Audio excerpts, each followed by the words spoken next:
Hello students, welcome to Rana classes. आज से मैं क्लास 10th के लिए साइंस के लेक्चर्स अपलोड करूंगी। तो आज मैं सबसे पहले फिज़िक्स का इलेक्ट्रिसिटी चैप्टर पढ़ाऊंगी आपको। तो ये सीरीज़ कंटिन्यू रहेगी। अगर आपको ये लेक्चर्स मेरे पसंद आए तो कमेंट बॉक्स में ज़रूर बताइएगा कि आपको ये सीरीज़ कैसी लग रही है साइंस के लेक्चर्स की। तो मैं इसी तरीके से आपको फिज़िक्स के बाद केमिस्ट्री के लेक्चर्स भी प्रोवाइड कराऊंगी। तो आप ये अधिक से अधिक शेयर कीजिएगा बच्चों के साथ। तो ये स्टार्ट करते हैं हम chapter number first, electricity physics का। तो सबसे पहले आता है कि इलेक्ट्रिसिटी होती क्या है। अगर हम इलेक्ट्रिसिटी की बात करें तो नॉर्मली हमने अपने घरों में कई बार सुना है इलेक्ट्रिसिटी के बारे में। तो इलेक्ट्रिसिटी होती क्या है, इतना तो हमें पता है। इलेक्ट्रिसिटी क्या है? एक फॉर्म ऑफ एनर्जी है। एनर्जी की एक फॉर्म है जो कि कंट्रोलेबल है। ठीक है, हम इजीली क्या कर सकते हैं, इसे कंट्रोल कर सकते हैं। कंट्रोलेबल फॉर्म ऑफ एनर्जी है और उसके साथ ही क्या है, ये कन्वीनियंट है। ठीक है, कन्वीनियंट फॉर्म ऑफ एनर्जी है और कंट्रोलेबल है। इजीली हम इसे कंट्रोल कर सकते हैं थ्रू आवर स्विचेस। ठीक है, ऑन कर सकते हैं, कभी भी ऑफ कर सकते हैं। तो ये कंट्रोलेबल और कन्वीनियंट फॉर्म ऑफ एनर्जी है इलेक्ट्रिसिटी। ठीक है, अब उसके बाद आता है कि हमने क्लास 9th में हमने पढ़ा था एयर करंट के बारे में और वाटर करंट के बारे में। क्लास 9th में हम इजीली हमने पढ़ा था ये। तो इसी तरीके से हम आते हैं आज इलेक्ट्रिक करंट के बारे में कि इलेक्ट्रिक करंट क्या होता है। जैसे एयर करंट होता है, एयर में चार्जेस फ्लो की वजह से। वाटर करंट होता है, वाटर फ्लो की वजह से। इसी तरीके से इलेक्ट्रिक करंट क्या होता है। जब हम इलेक्ट्रिक करंट के बारे में पढ़ते हैं तो इलेक्ट्रिक करंट होता क्या है? इलेक्ट्रिक करंट होता है ड्यू टू देयर चार्जेस। ठीक है, तो इलेक्ट्रिक करंट क्या होता है? इलेक्ट्रिक चार्जेस के फ्लो की वजह से इलेक्ट्रिक करंट बनता है। तो अब इलेक्ट्रिक चार्जेस हमें क्लास 9th में हमने पढ़े थे, प्रोटॉन्स इलेक्ट्रॉन्स। ये क्या होते हैं? हमारे किसी भी कंडक्टर के अंदर चार्जेस होते हैं या किसी भी सब्सटेंस के अंदर चार्जेस होते हैं, प्रोटॉन और इलेक्ट्रॉन।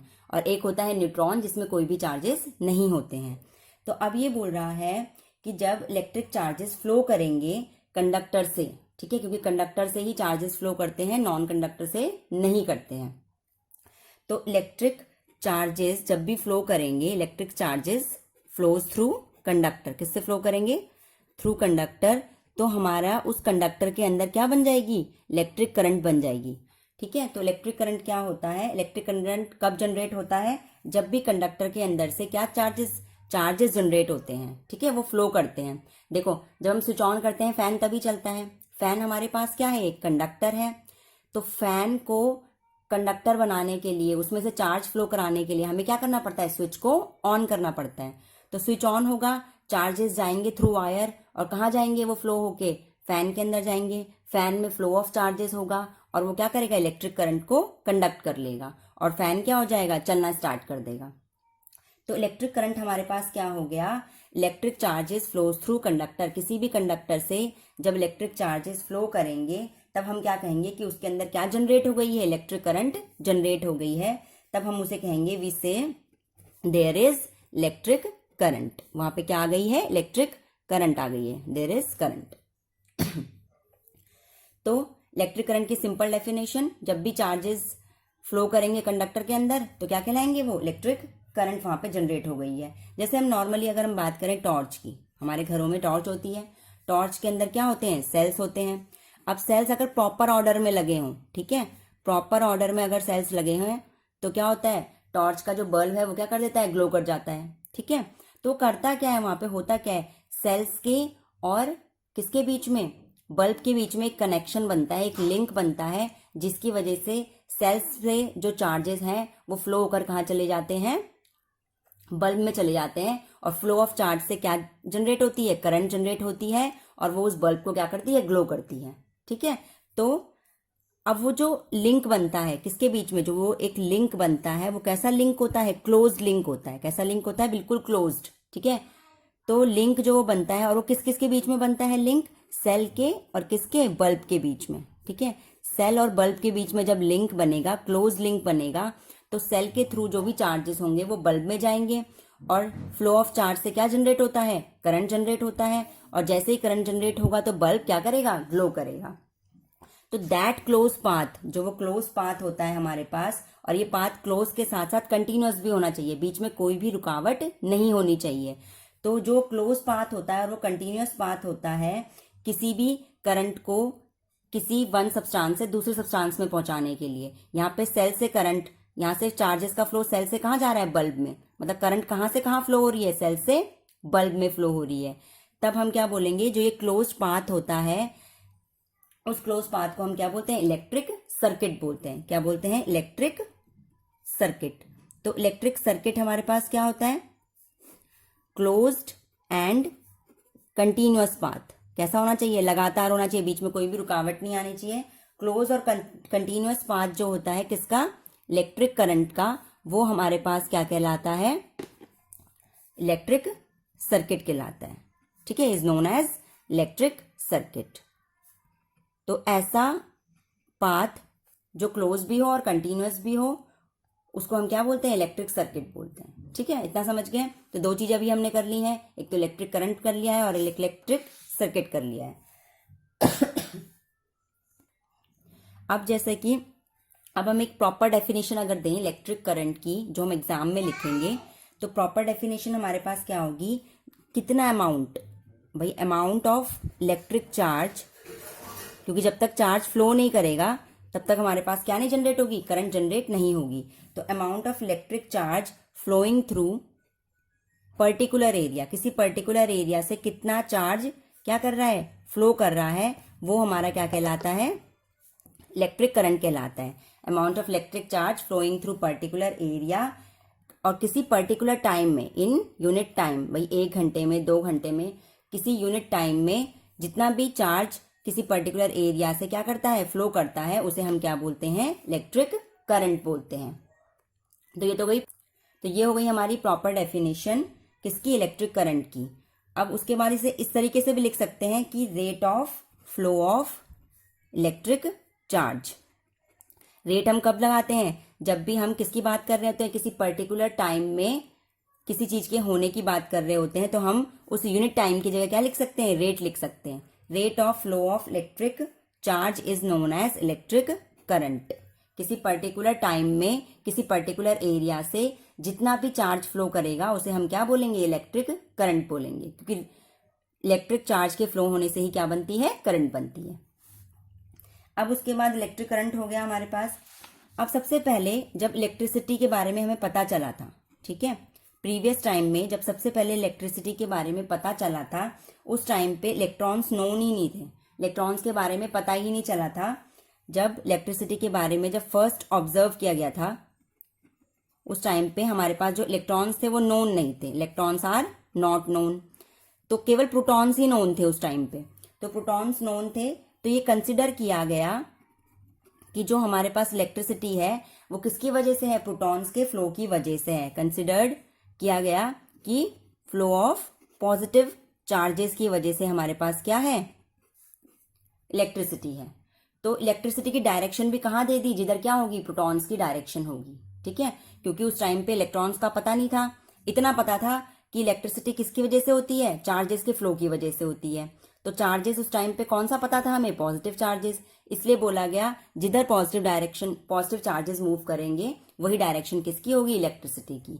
तो इलेक्ट्रिसिटी की जो डायरेक्शन है वो हम क्या देते हैं, इलेक्ट्रिसिटी की डायरेक्शन जो हम देते हैं वो डायरेक्शन हम देते हैं प्रोटॉन की डायरेक्शन में। ठीक है, तो इलेक्ट्रिसिटी की जब भी डायरेक्शन की बात आएगी, इलेक्ट्रिसिटी की जो डायरेक्शन होगी वो क्या होगी, डायरेक्शन ऑफ प्रोटॉन्स, मतलब डायरेक्शन कहां से कहां, फ्रॉम पॉजिटिव टू नेगेटिव, मतलब प्रोटॉन पॉजिटिव से और नेगेटिव की तरफ क्या होगी, इलेक्ट्रिसिटी की डायरेक्शन होगी। पॉजिटिव से निकलेंगे, क्योंकि पॉजिटिव से कौन निकलता है, प्रोटॉन्स निकलते हैं, तो जिधर से प्रोटॉन्स निकलेंगे उधर से ही क्या होगी, इलेक्ट्रिसिटी की डायरेक्शन होगी। तो ये होगी इलेक्ट्रिसिटी की डायरेक्शन के बारे में। अब उसके बाद आता है एक और चीज हम यहां से कह सकते हैं, भाई इलेक्ट्रिसिटी की डायरेक्शन का मतलब क्या है, करंट की डायरेक्शन, क्योंकि इलेक्ट्रिसिटी और करंट एक ही बात है। तो अगर हम इलेक्ट्रिक करंट की एक और चीज हम कह सकते हैं यहाँ पे कि electric current are in opposite direction to electrons, क्योंकि प्रोटॉन के डायरेक्शन में करंट फ्लो करती है, दैट मीन्स वो क्या हो गई, इलेक्ट्रॉन्स के अपोजिट डायरेक्शन में, क्योंकि प्रोटॉन और इलेक्ट्रॉन दोनों एक दूसरे के क्या होते हैं, अपोजिट होते हैं। अगर ये पॉजिटिव निकल रहा है यहाँ से तो नेगेटिव यहाँ से आएगा भाई। अगर प्रोटॉन इधर से आ रहे हैं तो इलेक्ट्रॉन्स यहाँ से आएंगे, क्योंकि प्रोटॉन पॉजिटिव और नेगेटिव एक दूसरे के क्या होते हैं, अपोजिट। जहां से पॉजिटिव आएगा उधर से ही क्या आएगी हमारे पास, इलेक्ट्रिक करंट आएगी। दैट मीन्स जो हमारे पास इलेक्ट्रिक करंट है वो इलेक्ट्रॉन्स के क्या होगी, जस्ट अपोजिट होगी। ठीक है, तो electric current are in opposite direction to electron. तो एक ये हमने नोट ले लिया। अब उसके बाद हम क्या करेंगे, फॉर्मूला पढ़ेंगे। ठीक है, फॉर्मूला पढ़ने से पहले सबसे चीज पहले ये पढ़ेंगे कि इलेक्ट्रिक करंट को डिनोट किससे करते हैं हम। इलेक्ट्रिक करंट को जो हम डिनोट करते हैं वो करते हैं आई से, कैपिटल आई से। कैपिटल आई से हम किसको डिनोट करते हैं, इलेक्ट्रिक करंट को। अब हमने अभी पढ़ा कि इलेक्ट्रिक करंट क्या होती है, rate of flow of charges. Charges के फ्लो को हम क्या कहते हैं, करंट कहते हैं। रेट के लिए हम क्या लगाते हैं, टाइम अपॉन में। हमेशा जब भी रेट की बात आएगी दैट मीन्स वो किसी पर्टिकुलर टाइम की बात कर रहा है, दैट मीन्स टाइम हमेशा क्या आएगा, अपॉन में। और किसके फ्लो की बात कर रहे हैं, चार्जेस। चार्जेस को हम किससे डिनोट करते हैं, क्यू से। ये क्या है, चार्जेस। किसी पर्टिकुलर टाइम में जितना भी चार्ज फ्लो हो रहा है दैट इज अवर करंट। ठीक है, rate of flow of charges is known as current. तो इन फॉर्मूले को रटने की जरूरत नहीं है, सिंपल सा समझने की जरूरत है। क्या समझना है कि किसी पर्टिकुलर टाइम में जितना भी चार्ज किसी पर्टिकुलर एरिया से फ्लो करता है वो क्या कहलाता है, करंट कहलाता है। अब उसके बाद हम एसआई यूनिट की बात करते हैं। अगर हम करंट की एसआई यूनिट की बात करें तो वो होती है हमारी एम्पियर। ये यूनिट जरूर याद करिएगा, कई बार एग्जाम में 1 मार्क्स के क्वेश्चन में यही आ जाता है कि what is the SI unit of current या वर्क डन, किसी भी चीज का। और एसआई यूनिट चार्जेस की क्या होती है हमारे पास, कूलम। ठीक है, एम्पियर को ए से डिनोट कर दिया और यहाँ पे कूलम को सी से। और टाइम की क्या होती है एसआई यूनिट, सेकंड, जिसको हम किससे डिनोट करते हैं, एस से डिनोट करते हैं।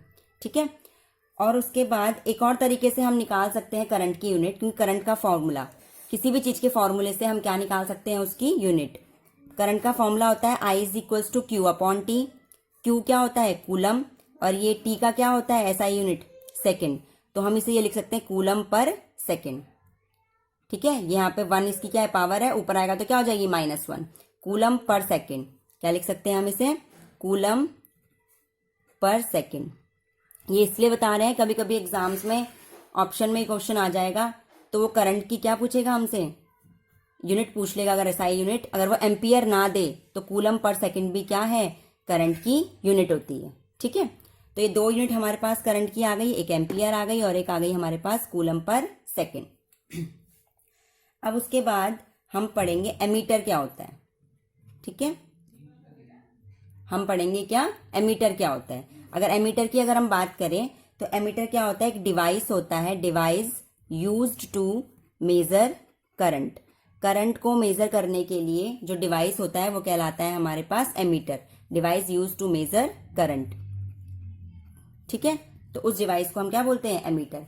जैसे अगर हम स्केल से क्या करते हैं, लेंथ नापते हैं, वो एक डिवाइस हो गया। ठीक है, इसी तरीके से करंट को नापने के लिए हमारे पास जो डिवाइस होता है that is known as ammeter. उसके बाद अगर हम कोई सर्किट बनाए, अभी हमने पीछे पढ़ा था इलेक्ट्रिक सर्किट क्या होता है हमारे पास, इलेक्ट्रिक सर्किट। अब आगे हम क्या पढ़ेंगे, इलेक्ट्रिक सर्किट के बारे में पढ़ेंगे। तो अभी मैंने पीछे बताया था कि इलेक्ट्रिक सर्किट क्या होता है, एक कंटिन्यूअस और एक क्लोज पाथ होता है जिससे करंट क्या करती है, फ्लो करती है। ठीक है, अगर कंटिन्यूअस नहीं हुआ, लगातार चलने वाला पाथ नहीं हुआ, बीच में कोई रुकावट आ गई तो क्या होगा, करंट पहुंच नहीं पाएगी हमारे सब्सटेंस तक। ठीक है, और क्लोज होना चाहिए, बंद होना चाहिए पाथ खुला नहीं होना चाहिए, तो करंट कहीं भी चली जाएगी तो किसी को भी लग जाएगा। ठीक है, तो पाथ क्लोज होना चाहिए, कंटिन्यूअस होना चाहिए। किसका पाथ, करंट का पाथ। उस पाथ को हम क्या बोलते हैं, इलेक्ट्रिक सर्किट बोलते हैं। तो इलेक्ट्रिक सर्किट क्या हो गया, हम जैसे हमने सिंपल सा एक डायग्राम बनाया है, इस डायग्राम में जो ये है, ये क्या है हमारे पास, एमीटर। ठीक है, एमीटर क्या था, अभी पीछे बताया था, device use to measure current. ये करंट को मेजर करेगा, भाई कितनी करंट है, करंट ज्यादा तो नहीं है, कम तो नहीं है, तो ये करंट को मेजर, क्या हो गया, सेल। ये सेल का डिनोशन होता है, सेल को डिनोट करते हैं इससे। ठीक है, ये हमारे पास क्या है, की, जो हमारी की होती है ऑन ऑफ करने के लिए, क्योंकि ऑन करेंगे तो बल्ब ग्लो करेगा। ये हमारे पास क्या हो गया, बल्ब या कोई भी अप्लायंसेस, कोई भी सब्सटेंस जिसको हमें क्या कराना है, जिसमें से करंट पास करानी है, कोई भी कंडक्टर। तो की को स्विच ऑन करेंगे तभी कंडक्टर ग्लो करेगा, अदरवाइज नहीं करेगा।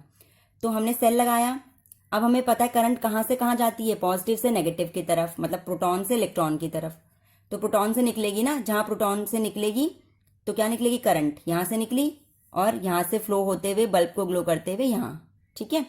तो यहाँ से निकलेगी तो ये आई की डायरेक्शन, ये बल्ब हो गया, ये क्या है, एमीटर हो गया, और ये की जिसे स्विच ऑन ऑफ करना है, सेल जिससे चार्जेस फ्लो करेंगे, ठीक है। तो करंट फ्लो करेगी इस पूरे में से, और ये हमारे पास किसका डायग्राम हो गया, एक इलेक्ट्रिक सर्किट हो गया, जिसमें हम एक सिंपल से बल्ब को ग्लो करा रहे हैं। तो इलेक्ट्रिक सर्किट, इसमें बल्ब को ग्लो कराने के लिए हमें क्या क्या चाहिए, एक सेल की जरूरत है, एक स्विच ऑन ऑफ करने की जरूरत है, और एक एमीटर जो क्या कर ले, नाप ले कि कितनी करंट है, ठीक है। अब एक चीज ध्यान रखना कि जो एमीटर होता है, ठीक है, एमीटर हमेशा क्या करेगा, कनेक्टेड इन सीरीज, हमेशा सीरीज में लगेगा, ठीक है। सीरीज मतलब क्या होगा, सीरीज का मतलब है एक साथ में लगेगा, पैरेलल में नहीं लगेगा, एक सीरीज में लगेगा, किसके, सर्किट के, सर्किट के सीरीज में लगता है हमेशा एमीटर, कभी भी पैरेलल में नहीं लगता है, ठीक। तो आज हमने सिंपल सा इस चैप्टर का जस्ट इंट्रोडक्शन पढ़ा है कि इलेक्ट्रिसिटी होती क्या है और इलेक्ट्रिक करंट क्या होती है, उसका फॉर्मूला एक पढ़ा हमने, I is equals to Q upon T. और उससे रिलेटेड एक छोटा सा हम क्या कर लेते हैं, एक न्यूमेरिकल कर लेते हैं, कि हमने क्या कर लिया, एक छोटा सा न्यूमेरिकल लेंगे उसके लिए हम। तो अब हम न्यूमेरिकल स्टार्ट करते हैं।